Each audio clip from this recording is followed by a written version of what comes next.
Hi, നമസ്കാരം. ഞാൻ കുറച്ച് ദിവസം മുമ്പേ നമ്മുടെ കാശിക്കുട്ടൻ ആദ്യമായിട്ട് നാട്ടിൽ നിന്ന് UK വന്നിട്ട് നഴ്സറിയിൽ പോകുന്നൊരു വീഡിയോ ഇട്ടായിരുന്നു. അപ്പം എനിക്ക് കുറച്ച് ടെൻഷൻ ഉണ്ടായിരുന്നു. കാര്യം ഇവന് ലാംഗ്വേജ് എങ്ങും അറിയില്ലല്ലോ. അപ്പോൾ എങ്ങനെയായിരിക്കും? ഇപ്പം പലരും പറഞ്ഞിട്ടുണ്ടായിരുന്നു, മക്കളൊക്കെ കുഞ്ഞുങ്ങൾ അവർ പെട്ടെന്ന് ഇംഗ്ലീഷ് പഠിക്കുമെന്നൊക്കെ പലരും പറഞ്ഞിട്ടുണ്ടായിരുന്നു.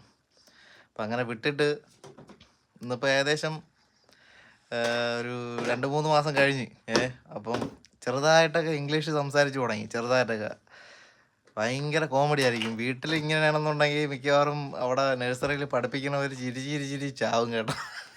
അവരെന്ന് വെച്ച് കഴിഞ്ഞാൽ ഇവർക്ക് മനസ്സിലാവാൻ വേണ്ടി ഓരോ കാർഡുകൾ തൂക്കിയിട്ടിട്ടുണ്ട് ടീച്ചർമാർ.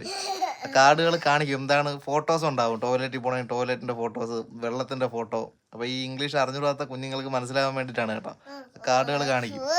അപ്പോൾ നമുക്ക് അവൻ്റെ കൂടെ ഇംഗ്ലീഷിൽ ഒരു സാധനത്തിൻ്റെ എന്താണ് ഇംഗ്ലീഷിൽ പറയണമെന്ന് ചോദിച്ചു നോക്കാം. കാശു, ഇതിനെന്തോ നോക്കല ഇംഗ്ലീഷ് പറയുന്ന എന്താണ്? പഴാനെ. പറയടാ, എന്താണ് ഇതിന്റെ പേര് ഇംഗ്ലീഷില്? പഴാന അല്ലടാ മക്കളെ, ബനാന. അപ്പം ഇന്ന് മുതൽ ബനാനയാണല്ല, പഴാന.